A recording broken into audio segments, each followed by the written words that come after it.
Amen.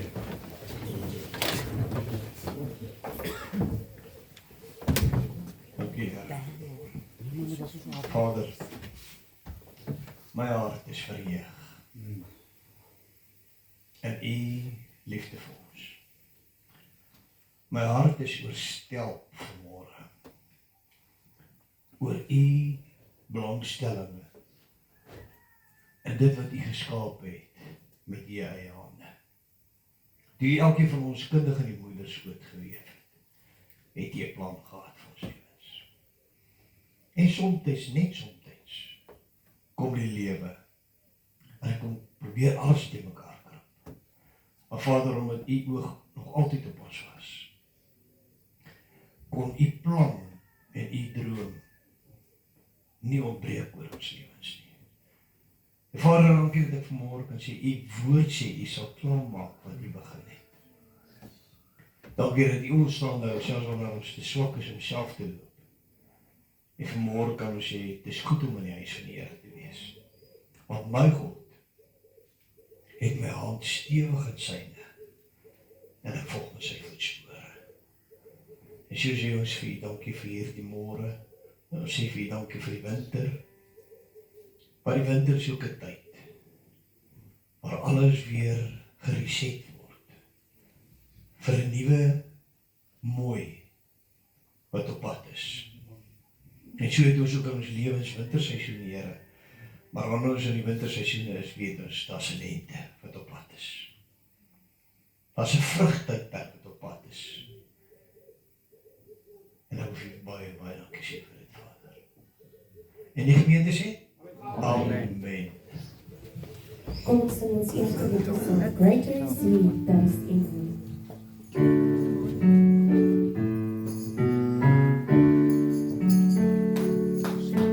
Greater is He that's in me, greater is He that's in me, greater is He that's in me than he that's in the world.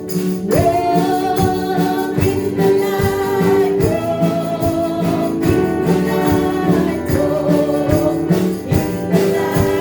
walk in the light, I'm walking in the light of God. Greater is He that's in me, greater is that's in me, greater is He that's in me than he that's in the world.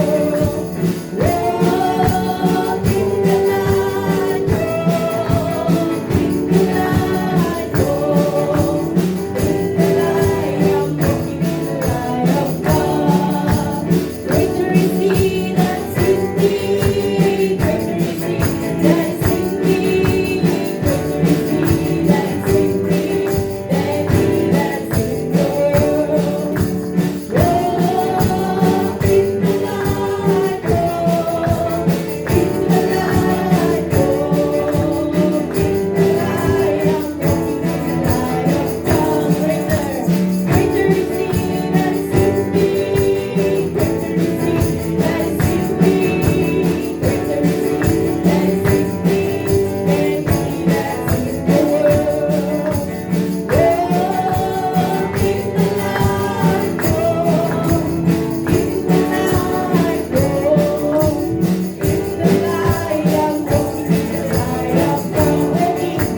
Walk in the light, walk in the light, walk in the light, I'm walking in the light of God. Hallelujah. Kom ons geef die Here lof en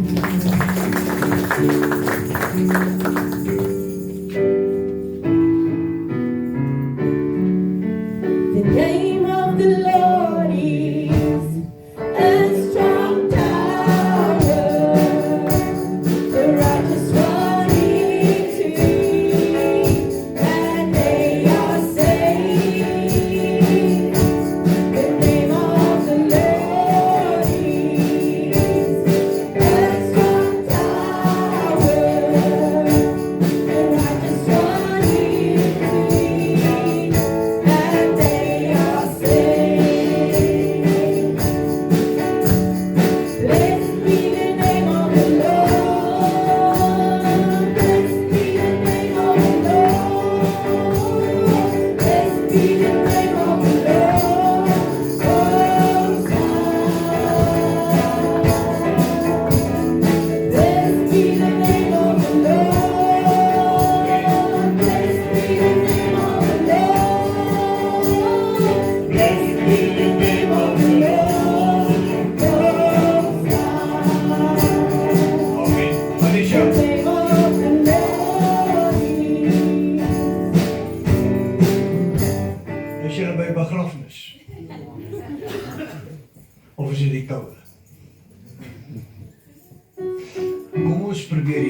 doen aanbidding vir hom.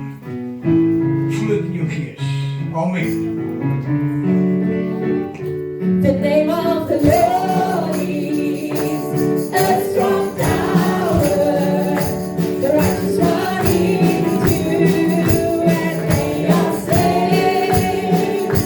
The name of the Lord is a strong tower. The righteous run into and they are saved. Blessed be the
Dankie dat ons kan weet dat U altyd saam met ons is, in ons wandel, in ons weë, in ons gedagtes vanmôre, Here.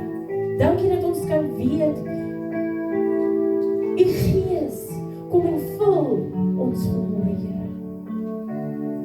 Here, en omdat U Gees ons vul, Here, kan ons sê, ons noem U die Alfa, die Omega, die blinkmorgenster, die soetroos van son, Jesus van Golgotha. Hulle noem hom die Alfa en Omega. Hulle noem hom die blinkmorgenster. Hulle noem hom die soetroos van Saron. Hier Jesus van Golgotha. Hulle noem hom die Alfa en Omega. Hulle noem hom die blinkmorgenster. Hulle noem hom die soetroos van Saron. Hier Jesus van Golgotha.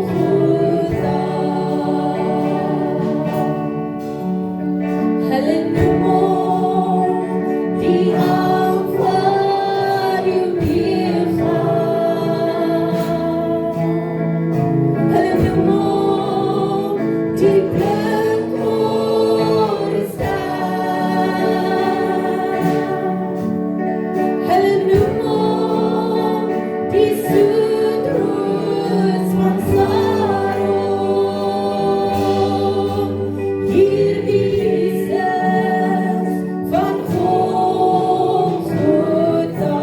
Kom ons sing dit nog eenmaal.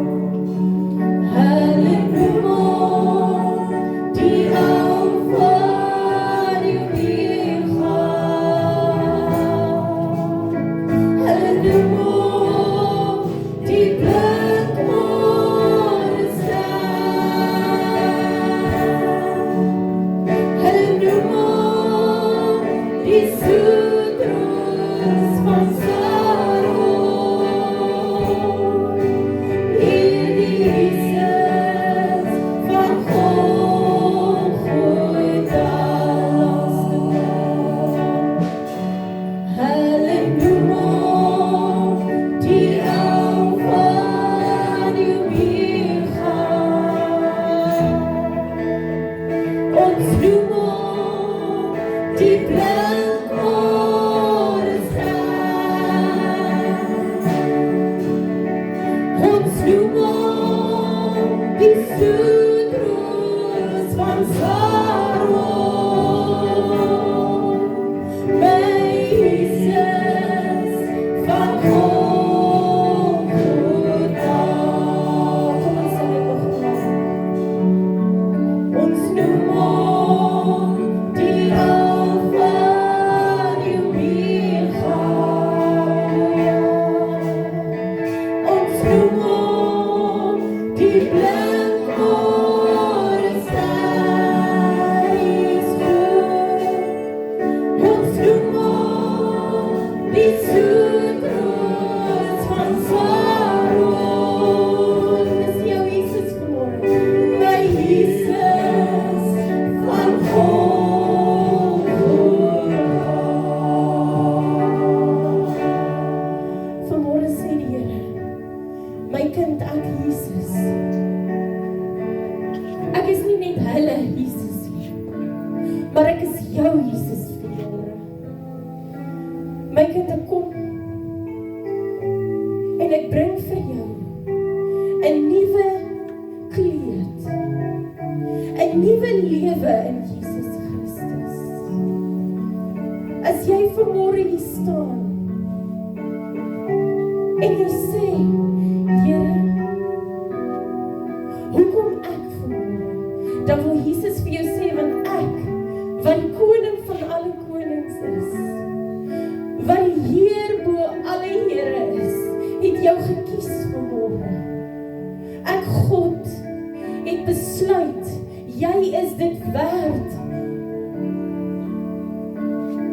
om my werk te doen, wat ek nog oor het, op hierdie aarde, het ek Jesus vir jou 'n pad, ek het vir jou 'n pad uitgelê vanmôre, en daardie pad gaan kom met pyn en lyding, soos toe ek daardie kruis op Golgotha gedra het, maar weet my kind, die eindpunt gaan vir jou oorwinning bring in Jesus Christus. Vanmôre gee ek God my liggaam, ek gee my gedagtes, ek plant dit wat ek vanmôre vir jou beskore het, plant ek in jou gedagtes vanmôre, want ek het nie nodig om jou te vra om jou reeds vry te maak nie, ek het nie nodig vanmôre om te sê my kind, maak jouself oop nie, want daai deur is waawyd oop, vanmôre moet jy net ontvang uit die Gees van die Here. Die Gees van die Here sit reeds daar die vrug in jou gedagtes, om te kan ontblom vanmôre. My kind, ek God het jou gekies vir 'n dag soos hierdie. Ek het vir jou gekom, en ek God gee vir jou 'n nuwe lewe, nuwe krag. Want ek God, ek Jesus, ek die Heilige Gees, maak vandag vir jou 'n nuwe deur oop. Ontvang dit in die naam van Jesus Christus.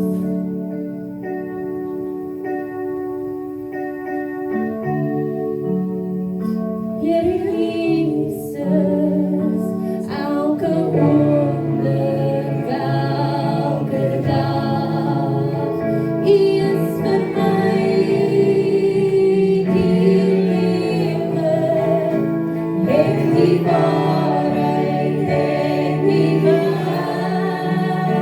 U is die bron van my vreugde, die tema van my liefdeslied. Ek het die lief, Here Jesus, U maak my hele lewe nuut. Ek het die lief, Here Jesus, elke oomblik, elke dag. U is vir my die lewe, en die waarheid en die weg. U is die bron van my vreugde, die tema van my liefdeslied. Ek het die lief, Here Jesus, U maak my hele lewe nuut. Sing dit nog eenmaal. Ek het die lief, Here Jesus, elke oomblik, elke dag. U is vir my die lewe, en die waarheid en die weg. U is die bron van my vreugde, die tema van my liefdeslied. Ek het die lief, Here Jesus, U maak my hele lewe nuut. Ek het die lief, Here Jesus, elke oomblik,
Weer die Here maak 'n weg vir my.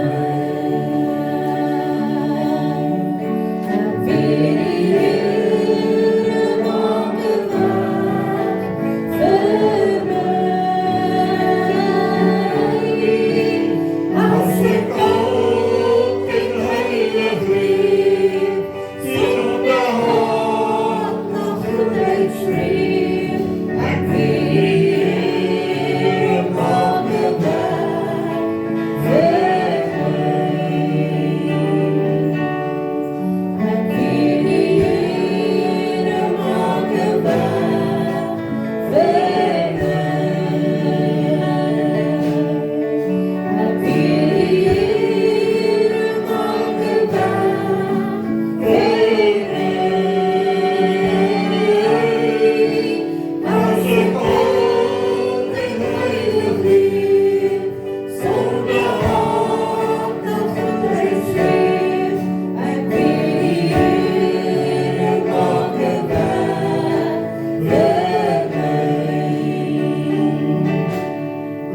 Ek weet die Here maak 'n weg vir my. As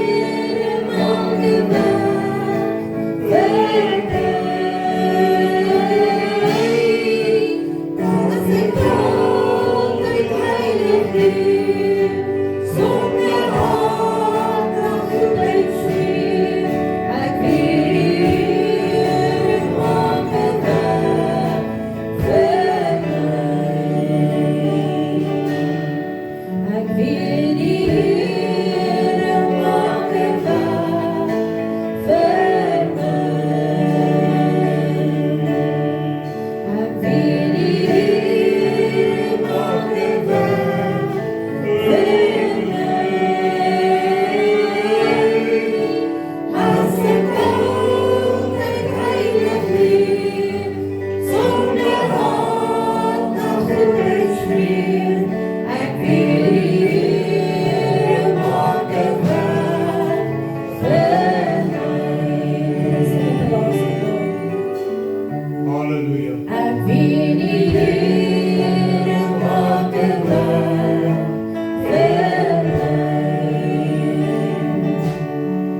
Ek weet die Here maak 'n weg vir my.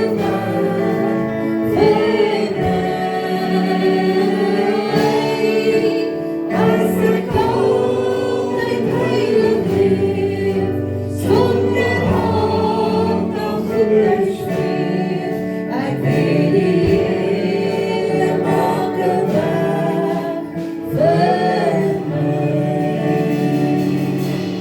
Ek weet die Here maak 'n weg vir my. As ek altyd heilig leef, sonder haat na goedheid streef, ek weet die Here maak 'n weg vir my. Is dit vanmôre jou lewenslied? Die Here maak 'n weg vir jou?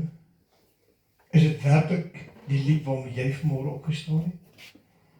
Ek wil vanmôre vir u sê, daar is maar net een manier, en dit is om vas te hou aan hierdie versekering, dat as ek my hele lewe in sy hande plaas, as ek hom vertrou met my seer, as ek hom vertrou met my teleurstellings, as ek hom vertrou met my oorwinnings, as ek hom vertrou met my goeie dae en ook in my slegte dae, en ek in my woorde nooit sal ontbreek dat my God maak 'n weg vir my, sal sy goedheid en guns wat my volg al die dae van my lewe spreek van die getuienis van die krag waarin ek loop. Amen. U kan die sitplek neem.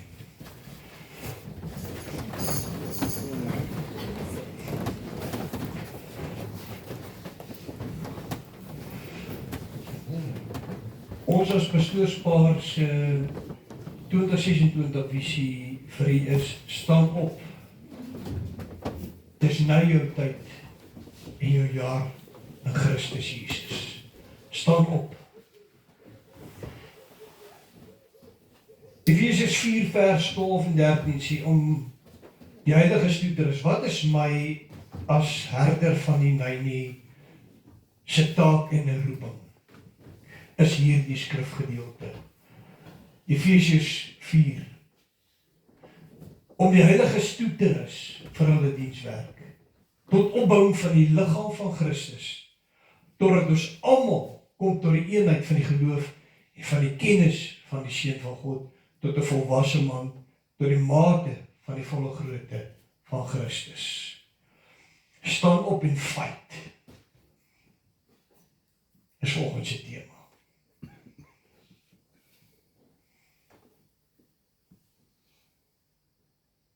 Is jy nie 'n bietjie moeg om aan die verloor kant te staan nie?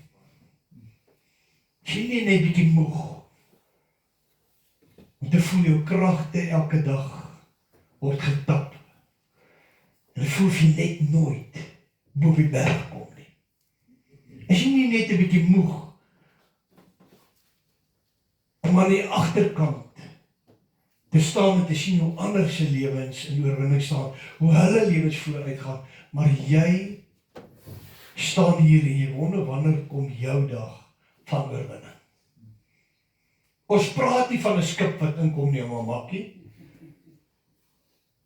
Ons praat van die dag toe Jesus op Golgotha vir my en vir jou die prys betaal het. Wanneer kom daar die krag van die oorwinning van Golgotha in my lewe, 'n werklike, sigbare, dinamiese, dynamiet ervaring waar ek kan sê dat omdat ek leef, is die rede omdat hy in my leef. Jy sien daar is 'n verskil tussen om 'n voorgee Christen te wees en 'n leefchristen te wees. Ons almal gee voor, ons is okay. Ons almal gee voor, ek is 'n Christen. Kyk, ek wil nou vanmôre vir jou sê, as ek so na julle kyk vanmôre na die manier hoe julle groet, dan kan ek maar sê, joh, hierdie, hulle sjappies, hulle is Christen, hulle het dit gemaak, hulle daai vriendelikheid in hulle. Maar is dit die mens wat jy is as ek jou by die huis gaan ontmoet? Is dit die persoon wat ek gaan sien as die voertuig voor jou inry en daar handgebare is? Is dit die persoon wat ek gaan sien wanneer die krisis die pot slaan? Is die mens wat ek vanmôre hier voor my sien, wat my vanmôre groet, dieselfde persoon wat by die inkoopielyn staan van die winkel en dit voel net of die persoon wat agter die kassier staan net nie bekwam is om die werk te doen wat hulle aangestel is om te doen. En jy moet nou staan, jy kyk jou horlosie en jy weet jy, ek het oor die halfuur vanavond ek afspraak en hierdie lyn wil nie beweeg nie. Is dit dieselfde persoon wat vanmôre my gegroet het by die deur, wat ek gaan sien as jy bank toe gaan en jy met 'n saak gaan uitsorteer en dit voel net of hulle nie bekwam is nie.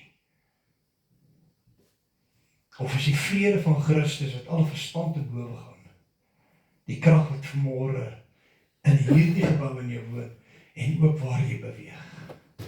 En dis hierdie fight wat ek wil hê ons moet fight. Hierdie fight is nie 'n vlees en bloed fight nie. Hierdie is nie 'n kragvertoningsfight nie. Hierdie is 'n geveg wat ons moet veg in ons gees, mens, om 'n standvastige mens te wees wat tot die volle mate van Christus beweeg. Gestrewe daarna om meer en meer heilig te kan wees, soos wat Jesus heilig is. Om te kan streef om sy gesindheid te kan hê. Toe hulle sy baard uitgeruk het. Toe hulle hom met die sweep geslaan het. Toe hulle 'n doringkroon op sy kop geslaan het. En terwyl ons in Jerusalem is, koop ek hierdie doringkroon wat gevleg was van die dorings wat in daardie omgewing, die doringboom wat in daardie omgewing in Jerusalem groei. Ja, amper word ek die nog gesien as jy by die daar by die sekuriteit kom by die lughawe. En nou jy hierdie doringkroon in 'n plastiek sakkie. Jy mag geen wapen op die vliegtuig vat. En na die sekuriteitspersoon vat so 'n en as jy, what is this? As jy nou crown of thorns. 'n crown of thorns, sê die Joodse ouetjie vir my. En die ander Joodse sekuriteitsou vat hom so aan die arm en ek hoor sê vir hom, Christians, you don't understand their ways. Ek moet nog gesien nou sê, you can papas, but just please keep that thing close to you. Mense, ek wil vir jou vanmôre sê, dit was die kroon wat Jesus vir my en jou gedra het. Daar het sy gesindheid nie verander. Sy liefde het nie opgeswaai in harde haat en negativiteit nie. Hy het die battle vir jou gefight in liefde tot die einde toe. Tot die laaste druppel bloed het sy liggaam, het hy vir my en vir jou gefight uit die krag van liefde. En ek dink dis waarna ons moet streef om te kan fight. Nie soos die wêreld nie, maar soos wat Jesus gefight het. Die maklikste om te kan doen is om op die daad my gevoelens te laat uitloop. Maar loop ons nie baie keer weg en voel nog meer verloorder. Al het jy die fight gewen met jou mond. Want as jy mos 90% van alle fights is 'n backfight.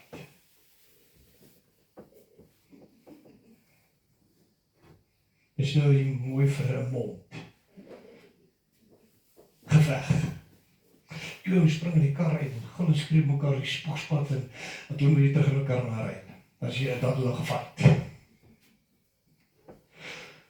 Maar weet jy hoe voel jy vir die volgende 2-3 ure wat jy daar wegry?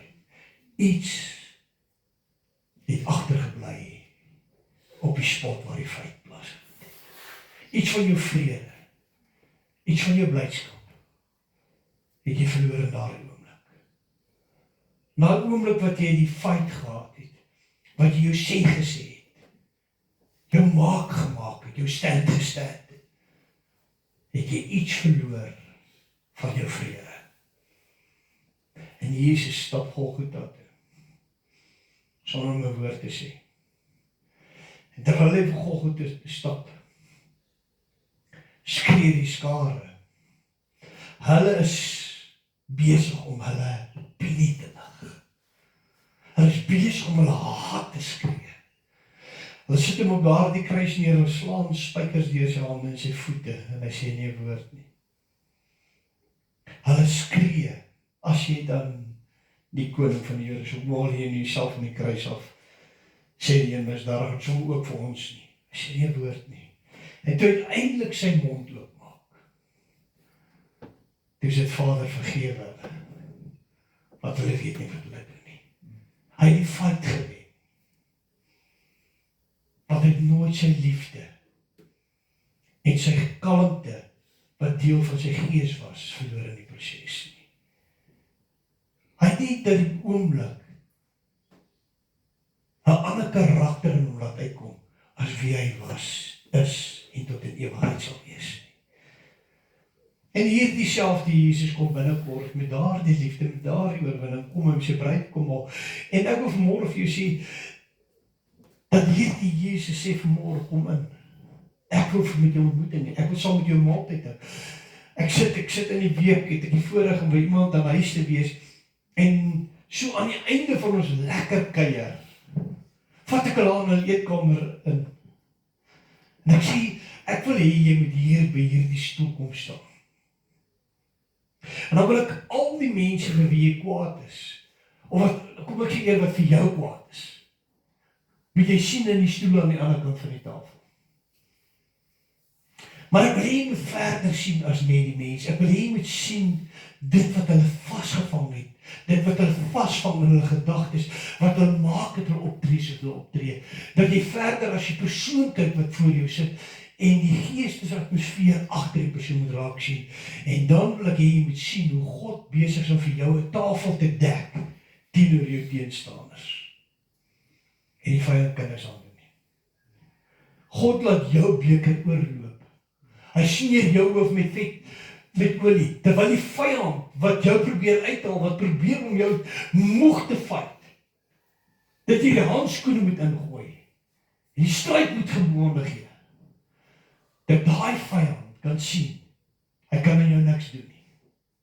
Hy fight 'n hopelose stryd.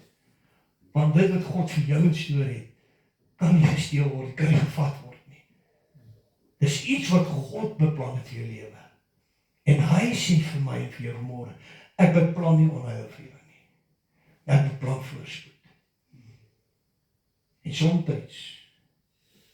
net soos met Abraham, net soos met Moses, voel dit of die jare inkom en die jare uitgaan en of ons nooit daar gaan uitkom nie. Maar Abraham het 'n vaste geloof gehad. Toe hy Haran verlaat het, jy moet verstaan, in Haran was sy pa die rykste man. Hy was 'n handelaar gewees. Hy was die persoon wat die handel bedryf gedoen het. En God sê vir Abraham, los Haran en gaan na die land wat ek gee. Hy moet letterlik hierdie ryk mans Porsche agterlaat en 'n onbekende instap, omdat God sê, ek het 'n groter plan vir jou. En soms voel dit vir ons, waar ek was dit vir my beter as waar ek ook op pad is. Soms voel dit vir jou, die werk waar jy was, vir jou beter gedoen het, as die werk wat jy nou doen. Gaan praat met enige besigheidsman. Hulle woorde gewoonlik is, as jy 'n salaris verdien, bly. Moenie 'n besigheid begin nie. Want jy weet nie wat se kopseer jy vir jouself op die hals sal nie. As jy vir 'n baas werk en jy het 'n salaris, weet jy ten minste aan die einde van die maand nie. Of jy nou aangejaag en droog gemaak het, jou salaris is daar. Maar in 'n besigheid, as jy fout gemaak het, sit dit jou terug. Partykeer 'n jaar, 2, 3 jaar terug in jou besigheid. En vat jou weer 2, 3, 4, 5 jaar om terug te kan kom waar jy was. Maar wie was jy lekker, Johnny? To get up and to fight. Om op te staan en te fight. Daai gedagte, daai motivering, ek sal nie gaan lê nie. Ek gaan opstaan en ek gaan weer fight. Maar hierdie keer gaan ek slimmer fight. Ek gaan met meer wysheid fight. Maar ek gaan fight om te wen. Ek het geleer hoe voel dit om te val, platgeslaan te word op die aarde. Maar I'm gonna get up and I'm gonna keep on fighting. Because my day of victory is coming. En ek nog nie eens met die boodskap begin nie. Die grootste oorsaak van die verlies van 'n geveg is logistieke mislukking. Ongeag hoe bekwam of dapper troepe is, 'n weermag kan nie veg as dit uit ammunisie, kos en mediese voorrade hardloop nie. Ander primêre oorsake sluit in 'n gebrekkige strategie, die onderskatting van die vyand en 'n ineenstorting van moraal. Vanmôre vir jou sê, ek dink die grootste punt waar ons as kind van God misvat. Ons kom by die plek dat ons by die oortuiging kom dat God het vir my aan 'n kruis gesterf. Hy het vir my gesterf, vir my sondes. En nou stap ek die pad om my hart vir die Here te gee. En nou vir die volgende 40 jaar parkeer ek in 'n kerk. Wat was jou strategie voordat jy besluit om die Here te dien? Wat was jou plan vir die dag van môre?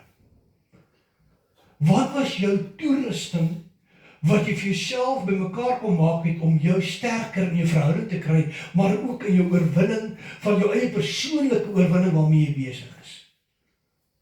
Ons logistieke beplanning vir die dag van môre ontbreek baie keer omdat ons nie 'n plan het nie. En die vyand sien dit. En ons onderskat hom. En wanneer die eerste terugslag kom, is dit 'n pyl van hom af om jou te probeer keer, om op te hou, om jou besluit te leer van om die Here te dien. Ek gaan tog nie weermag doen. En ek gaan die eerste dag in die oorlog in nie. Ek gaan eers 3 maande deur tawwe opleiding. Hoekom moet ek deur tawwe opleiding gaan? Was in die bevoorregte posisie om deel te gewees het van 'n stelsel waar militêre diensplig van 2 jaar, as jy klaar matriek geskryf het, verpligting was. Nou wil ek hier met hierdie prentjie sien. In die kadette is ek 'n samejeur. Ek gaan weermag toe, Samuel. En hier kom 'n toeliner, en hy begin op my skree. En ek dink by myself, man, jy skree nie op my nie, my pa sal nie eens met my so praat. En ek is ook nie links nie, want jy sien ek was topfit geweest in weermag, maar ek was reg vir weermag dan. Ek was 'n langafstand atleet geweest. Ek het in die aand met een van daai grashopper rugsakke, onthou jy daai wat ook so met die canvas is, met 2 bakstene. Dan hardloop ek 5 kilometer. Ek is topfit, ek is reg vir weermag.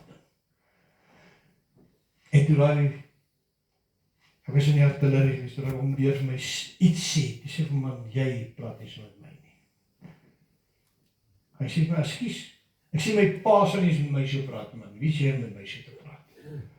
Hy sê, wie weet ek vir hom verskoning. Ek is baie jammer dat ek so lelik nie gepraat het. Maar sal jou maatjies asseblief vir my met bangele begin hardloop. Maar jy kan sê, ekskuus, sorry, jy sê, hulle hardloop. Nou sê ek. Hy sê, ek vra hom net, ek vra hom. Hy sê, nee, jy kan nog 'n bietjie hardloop, ek kan, wat jy naam? Is 'n bietjie besig om te gesels. Ek vra hom nog om verskoning. Daai man is so 14 keer om my bangele hardloop. Jy sê, waarom moet jy maatjies nou nog hardloop? Ek sê, kan jy net stop asseblief? En dan kom nachtgesweet, stap ons terug met bangele. Hy sê, wel, ek mag nie aan hom raak nie, maar wat julle moet ook doen, is 'n saak tussen julle. Nodig om te sê, parmantigheid het net daar gesterf. En na tyd, het ek besef, iets in my moes breek, die eie ek moes breek. Die arrogante ek moes breek, sodat ek weer mag geveg gereed kon wees. En soms is dit die eie ek in my, wat nog teen God se plan veg. Dis die eie ek, wat nog in beheer wil wees van my plan en van my lewe. Dis die eie ek, wat vanmôre wil opstaan, en my 5 minute gebed wil bid, en dan wil ek vir die Here sê hoe met die dag verloop.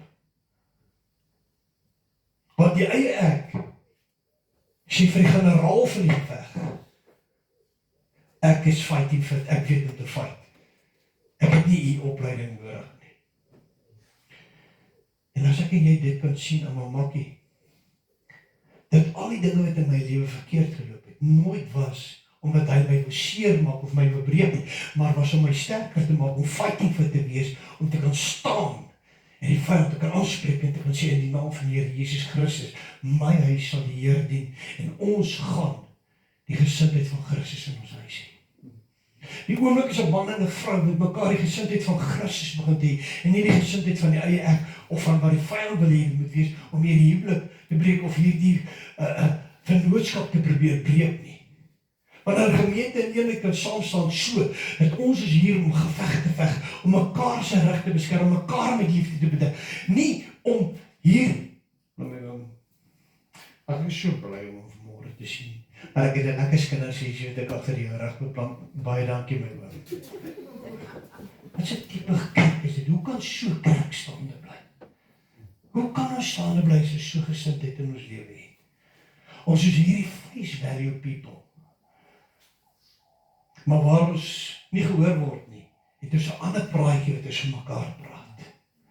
En dan wil vanmôre vir u sê, ons moet logistiek begin regkom. 2 Konings 3 vers 9 tot 10.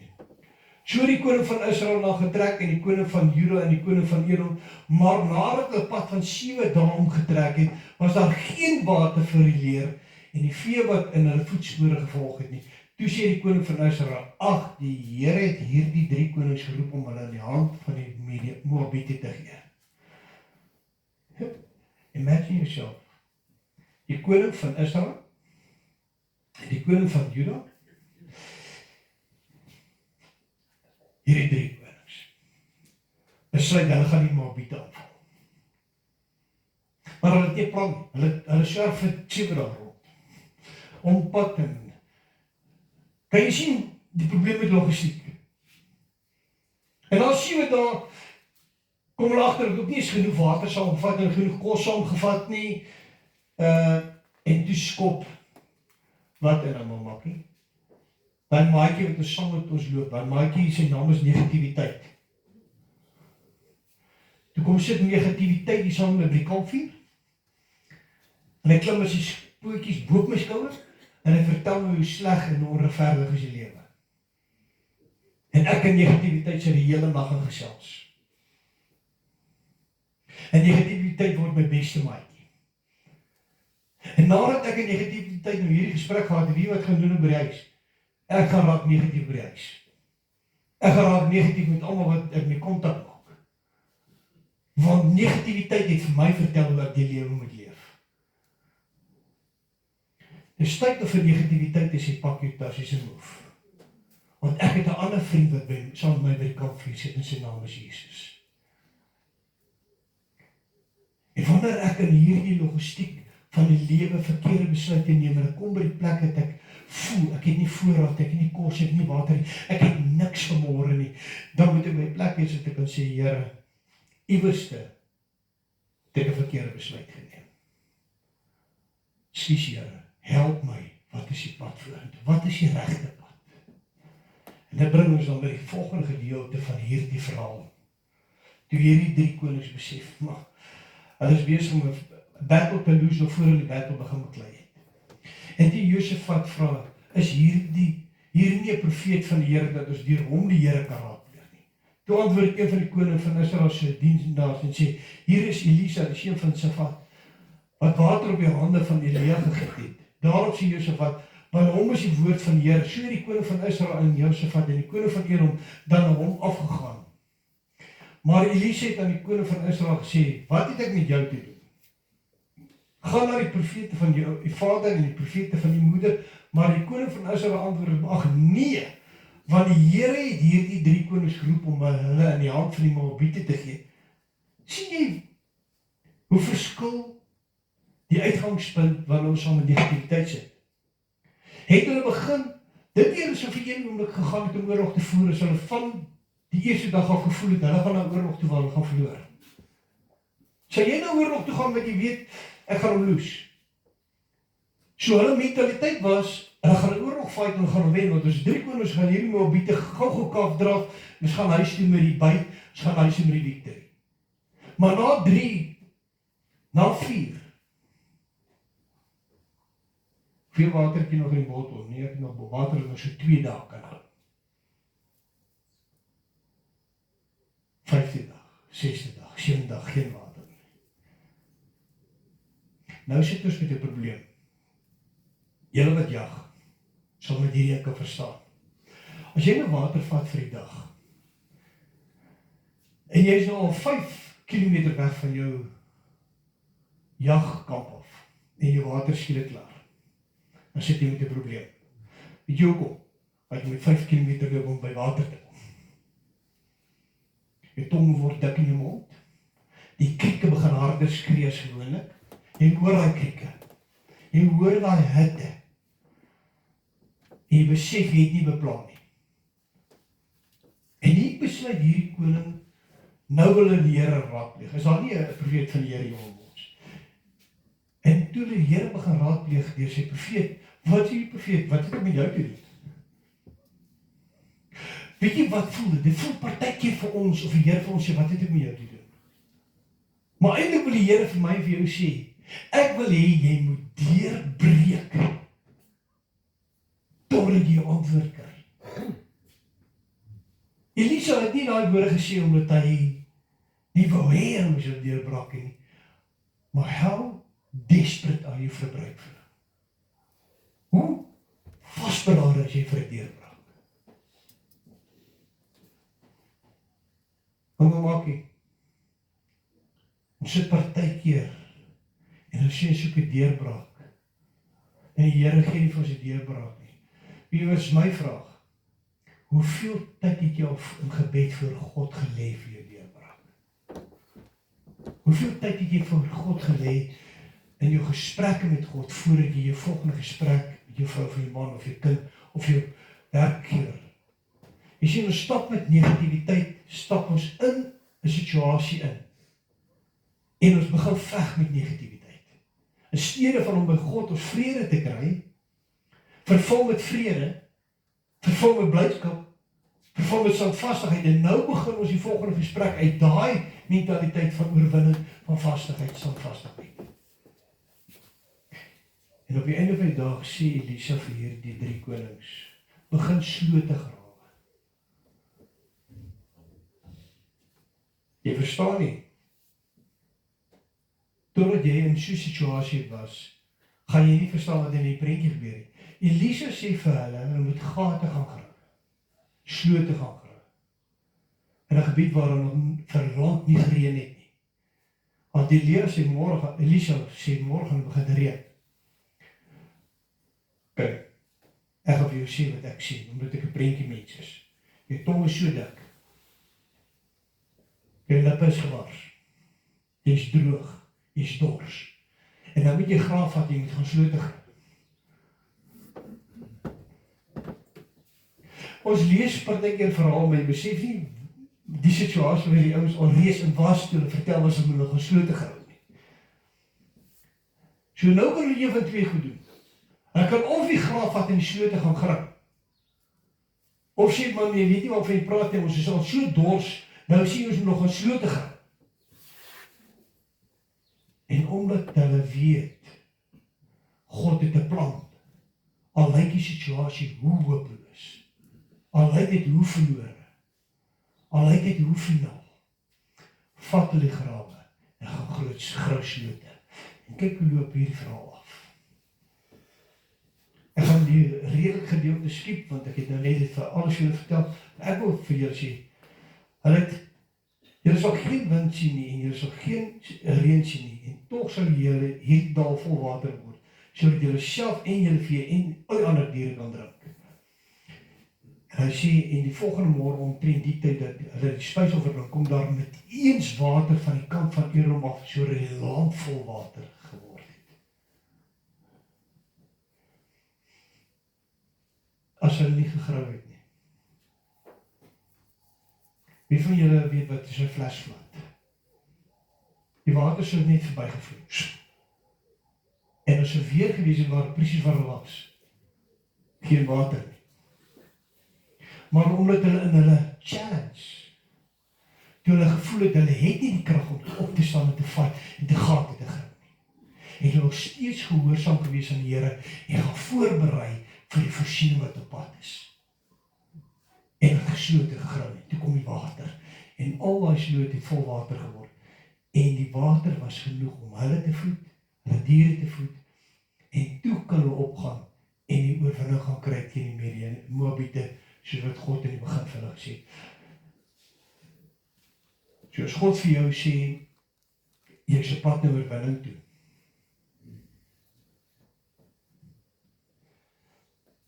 Verwag ons partykeer die Here gaan môre vir ons oorwinning gee.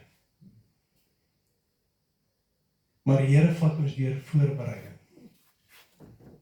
En wanneer jy op die laaste van jou kragte is, wat jy op die punt is om op te gee, wat jy op die punt is om te sê, ek bid al so lank en die Here kom nie, deur vir my nie. Wanneer jy voel jou kragte en jou geloof is nou klaar, dan sê die Here vir jou, grou nou gate. Nou moet jy nie opgee nie. Nou moet jy leef asof daar nog nooit 'n terugslag was. Nou moet jy kan opstaan in die môre. Ek wil nie met die prentjie sien. Daar lê al so pak final notices. Hulle sê al môre, en jy sal verby jou due date. 16 keer. Jy is by alles. Weet jy wil ek jy met jou oggend opstaan, asof jy 'n biljoenêr is. Asof geld aan jou behoort. Want jou mindset mag nooit met negativiteit om die kampvuur sit en kuier nie. Staan op daai oggend, was jou hande, was jou gesig, trek jou klere aan, gaan in jou bidkamer en sê, Here, ek is nie vanmôre hier om te vra my finansies reg te trek nie. Ek is nie vanmôre hier om te murmureer nie. Ek is hier vanmôre hier om te sê, Here, ek het nou opgegee, dinge het nou te veel geword nie. Ek is vanmôre hier omdat ek opgestaan het vanmôre om hierdie fight reg te fight. Ek het opgestaan omdat ek weet, ek veg saam met Christus, nie in die punt in van verloor nie, maar om by die oorwinning te kan kom. En omdat hy die oorwinning is, omdat hy die bron van oorwinning is. As ek in die bidkamer instap of in 'n plek waar ek gaan stil word onder 'n persgeboom of miskien daar in jou motorhuis. Daar waar jy vlug as jy voel alles raak vir te veel, hardloop jy dan na die motorhuis. Jy hardloop daar na jou werkswinkel. Maak dit jou plek van aanbidding. Sê Here, kom nie vanmôre om negatief te wees. Kom nie vanmôre om te kom kla nie, kom nie vanmôre om te kom huil nie, kom nie vanmôre om te sê Here, wanneer nie. Ek kom vanmôre om te aanbid. En om te sê hoe groot is my God. Ek kom vanmôre net bewus te wees van die grootheid. Kom vanmôre om net te sê dankie Here vir die asem wat in my longe is. Dankie vir my gesondheid, Here. Dankie dat ek weet dat hierdie seisoen wat vir my gevoel het of dit die laaste seisoen is. Dis die finaal. Daar is nie meer hoop vir môre nie. Ek moet boedel ingooi. Is die moment wat God se stem vir my gaan sê, nou moet jy begin gate grawe. Maar die vloed is op pad. Maar ek kan nie sy stem hoor as ek nie bereid is om te vertoef nie. As ek sy stem hoor, as sy stem wat vir my sê, wat het ek met jou te doen, man? Maar ek hoor nie dat die krag wat agter hy stem is, die krag van God is, wat my by die punt wil bring om te sê, Here, I'm not here to challenge or to question, I'm here to worship. Ek wil hier kom aanbid. My omstandighede is nie my God nie.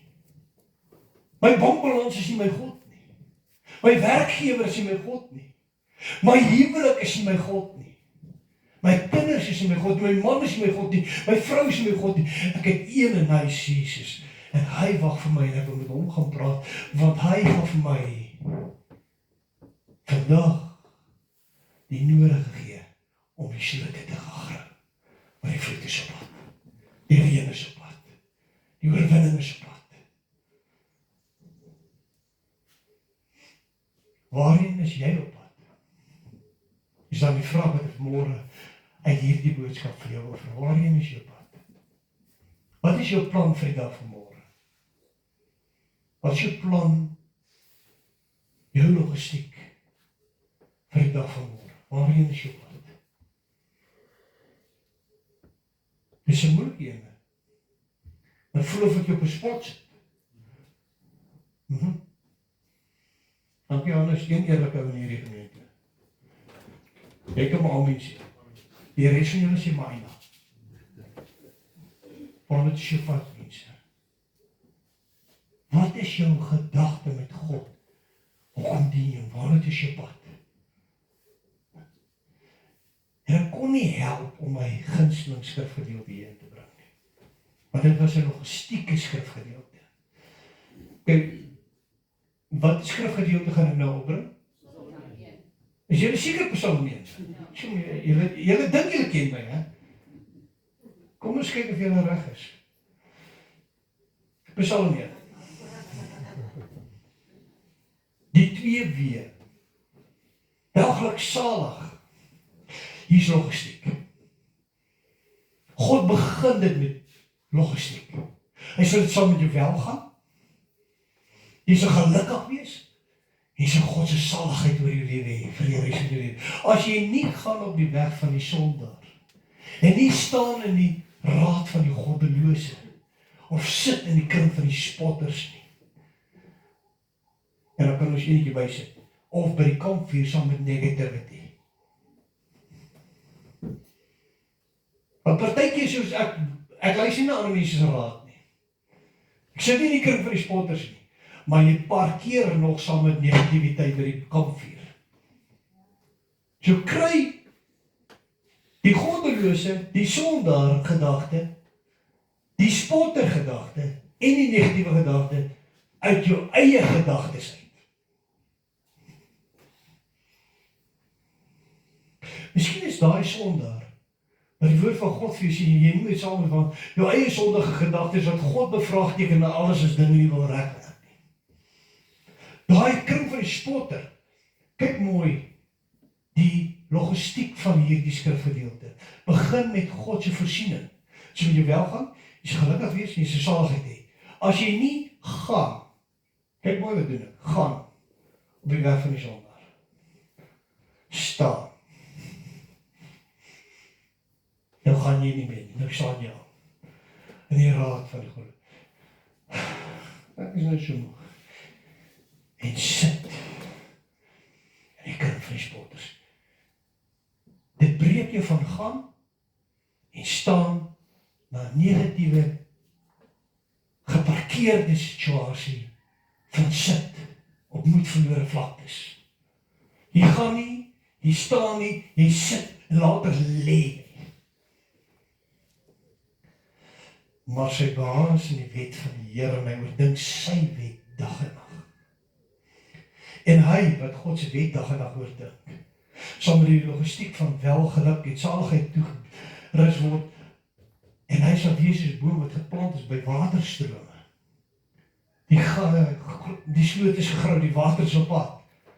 Wat sy vrugte gee op sy tyd en waarvan die blare nie verdamp nie. En alles wat hy doen, 10% wat hy doen, 30%, 50%, 80%. Alles wat hy doen, voer hy voorspoedigheid. Nou pastor, hier is die koupel. Die klink vir ons nou baie clever vanmôre, maar blykbaar leef jy nie in my huis nie, jy is nie in my werksplek nie, jy is nie in my besigheid nie. Want ek het nie alles wat ek doen is voorspoedig nie. Maar is goed wat verkeerd loop. Maar hoe kan jy my sê, alles wat ek doen sal voorspoedig wees? Nou wil ek vanmôre vir jou sê, jy moet verstaan. Daar is 'n leerskool en daar is 'n ontvangskool. Maar alles vat jou in die rigting van voorspoed. So alles wat ek doen voer ek voorspoedigheid. My terugslag is my leerskool. So wanneer ek in my oorwinning is, dat ek het waardeer en met kundigheid kan uitleef. Ek maak klaar. Ek maak klaar. Dis tyd. Hoor wat voor vir jy dis tyd. Staan op en vleit. Ander oorsaak hoekom die kerk van Jesus Christus neerlaat lê en die oorlogdiensagting sluit in 'n gebrekkige strategie, die onderskatting van die vyand en 'n ineenstorting van morele waardes. Gebrekkige strategie. Wat en hoe beplan jy om die vyand te oorwin in jou huis? Hoe beplan jy om te oorwin in die werksplek? Hoe beplan jy om die terugslag te kan oorwin?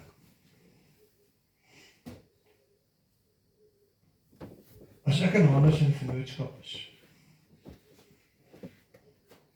en môre kom hy met 'n voorstel wat ek nie van hou nie, dan moet ek 'n mentaliteit hê om te kan sit en te kan luister hoekom hy so sê. In steede van om 'n premeditated mindset te hê, om klaar te besluit, ek kan nie van sy idee nie, dit gaan nie werk nie, ek is so spyt, ek het saam met hierdie ou in 'n vennootskap ingegaan, ek moes van dag 1 af geweet het, ek het die verkeerde partner gekies, maar ek plek te gaan sê, Hannes, tjoh, jy kom met 'n gedagte wat ek nog nooit jouself bedink het nie.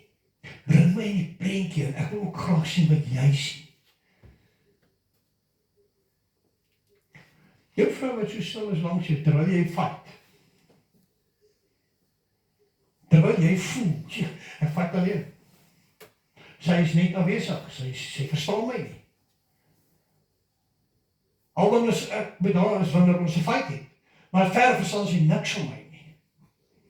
Was eintlik God se plan om jou staande te hou in die uur waarin jy nou is.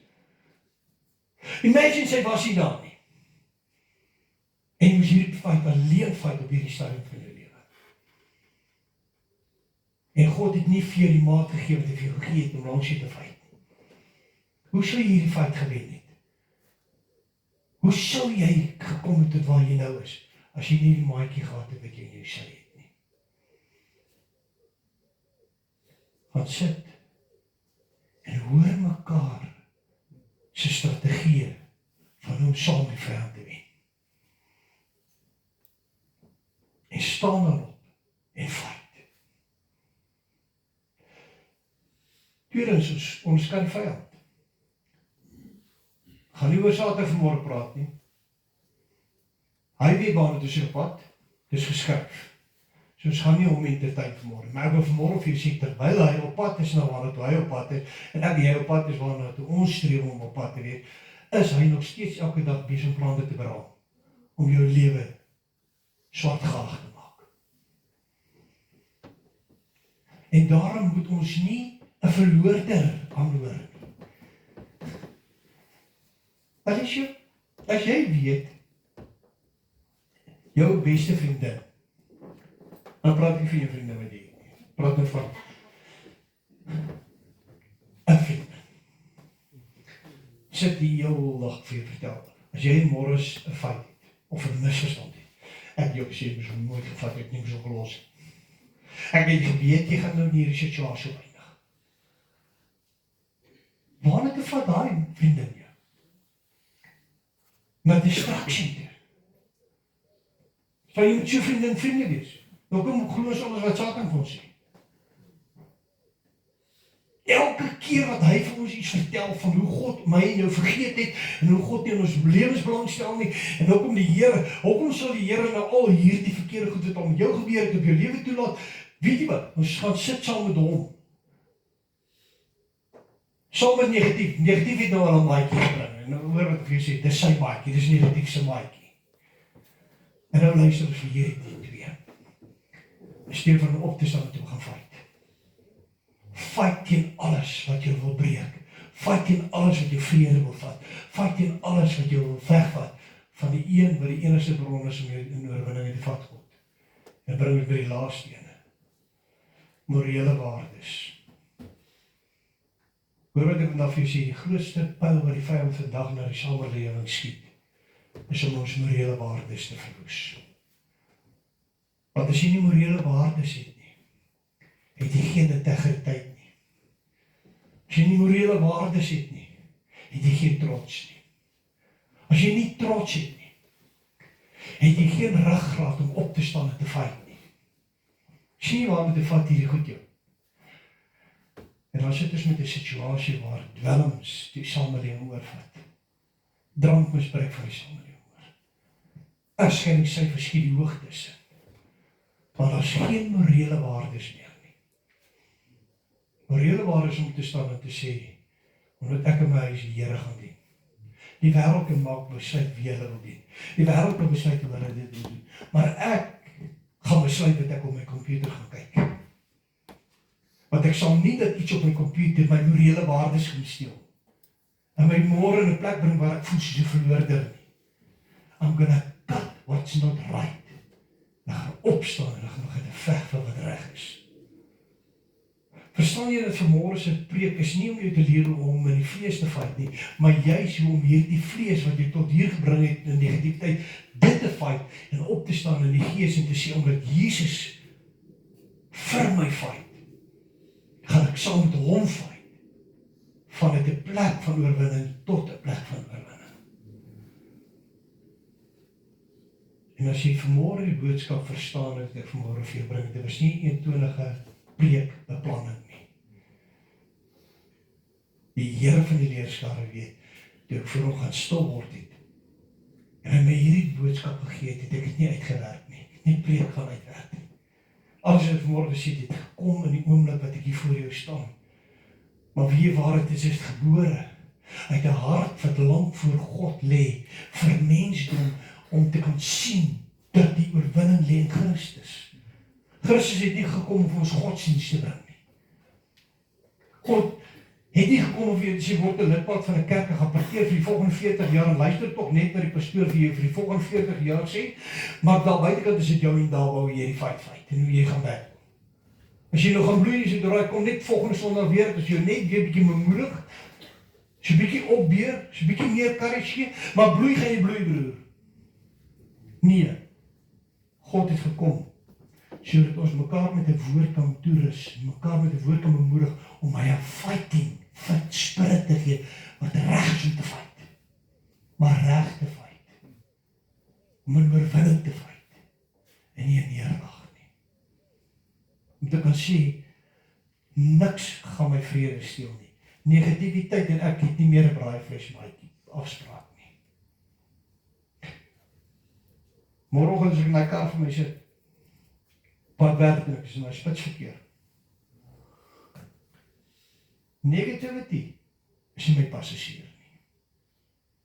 Hy gaan nie met my gedagtes kom rond speletjie speel terwyl ek daar sit en nou begin ek later so neerslagtig word oor die lewe en oor al die challenges en hoe unfair alles is en negativiteit gesels lekker met my nie. Nee, gospel music, besig om my God te praat op pad na my werk.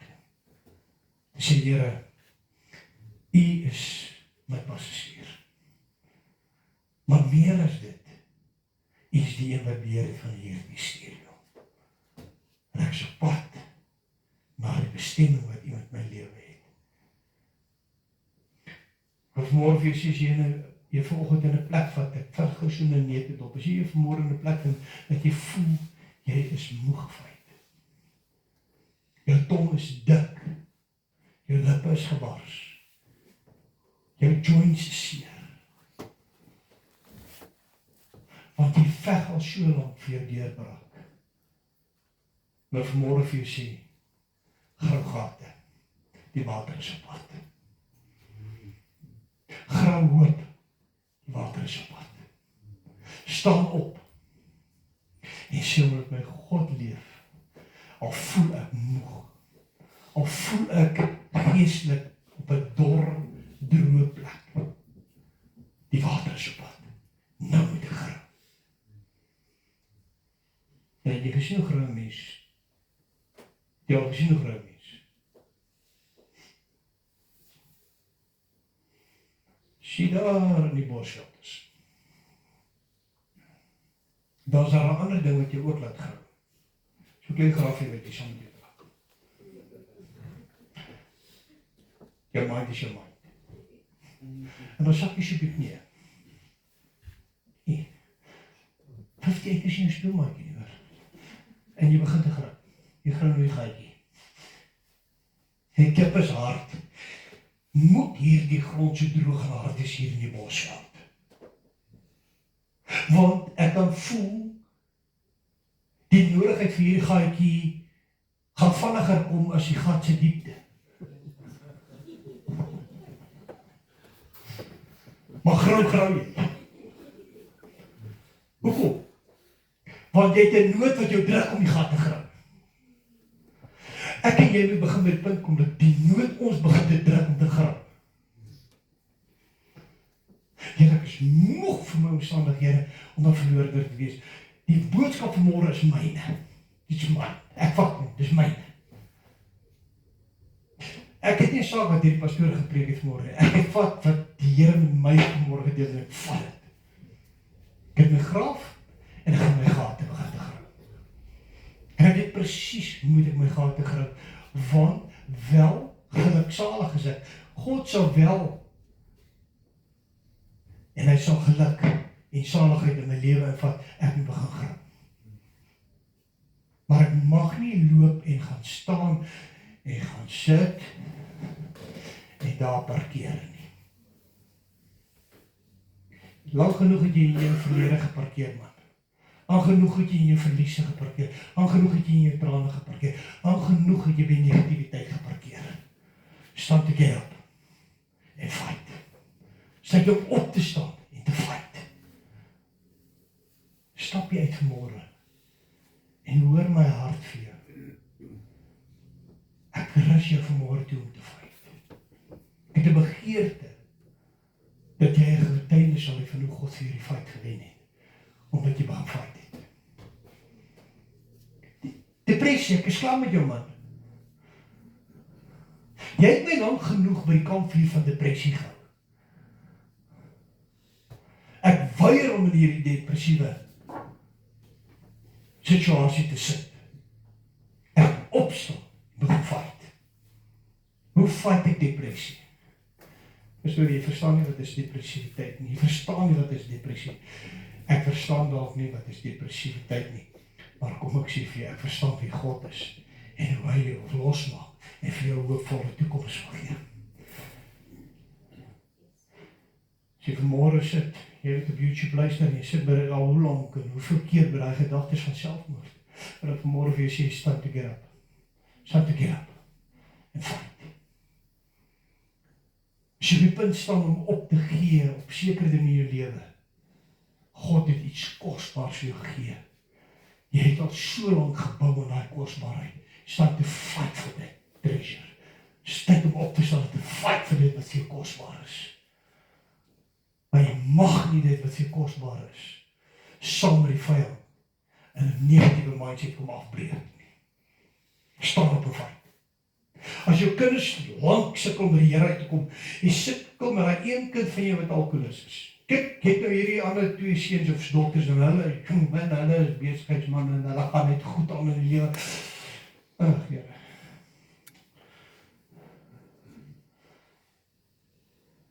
Weet jy waar die Dawid se pad ook so gevoel? Ja, ek het met hierdie mooi seuns. Here. Wat gaan ons met hom maak? Kom ons stuur hom waar die bere en die leeu's en die wolwe is. Daar waar sulke luitjies opgevreet word. Stuur hom skaapvelde toe. Hier wat doen Dawid? Kan nie wag wat hy hierdie dag nie. Hy het nie saak met sy pa se negatieve mindset nie. Hy het omgegee met iemand anders omdink. En jy so gekyk, ek dink, ja, ek weet sommer wat my pa se plan is. As leeu's en bere en wolwe, ek gaan nie so doen nie. As die manier nie, ek my mag doodslaan, maar ek gaan nie so doen om opgevrete word nie. Pak sy mandjie van die skaap, ons gaan weet jy hoekom? Want hy weet wie wag vir hom daar. En hy gaan sit op die klip en begin psalms skryf en vertel vir die Here hoe lief is hy vir die Here en hy begin God aanbid. En wie wat doen God van terwyl hy hom aanbid? Hy leer hom om sonder veld te gooi. Hy leeuw wat my skaapie wil vat en my wil kom opvreet. Ek het jou plag gemaak. Daai wolf. Daai beer. En op 'n dag toe hoor hy as 'n Filistyn met die Israeliete aanvat. Hy dink so by homself. Hy sien die weermag wat bewe. Want hulle logistiek was nie reg nie. Hulle mindset was nie reg nie. Want hulle het nie hulle begin op die regte plek gehad nie. En hy stop so, hierdie 16-jarige laatjie. Sê, wie is hierdie onbesnede Filistyn? Dat hy so van my God praat. Ken hy my God? En hy gaan my koning toe sê, gee die Filistyntjie vir my. 16-jarige laatjie. Toe, hier. Nog nooit in die weermag gewees nie. Nee, hy was nie weermag. Hy was in die regte weermag. Hy was in God se weermag. En die koning sê, wag so 'n bietjie, so 'n bietjie panser. En die koning Saul gee hom sy swaard. Die flippe weet wat, hy kon nie die swaard optel nie. Jy het al gelees, die swaard was te swaar om te dra. Nee, sorry, hierdie goed gaan my net hierdie. Gaan my blok. Ek wil los wees as ek gooi, man. En hier stap hy af. Singevel, 5 klippies. En meet hom. Ja, nee, want hy is nie so groot nie. Weet jy wat hierdie klip kan doen? Met die God wat agter hierdie klip sit. En toe staan iets vir my op in daai verhaal. Hy gooi Goliat one shot. Nee, kom, toe sê ry Dawid, gooi nou maar. One shot. Verby. Want hy het met 'n missie gegaan. I went to kill the negative giants in my life. The negative of James that speaks so blasphemous against my God. En toe Goliath val. Dus daai jong leitetjie van 16 dan maar powerful geval hoor. Dus die anointing op hom.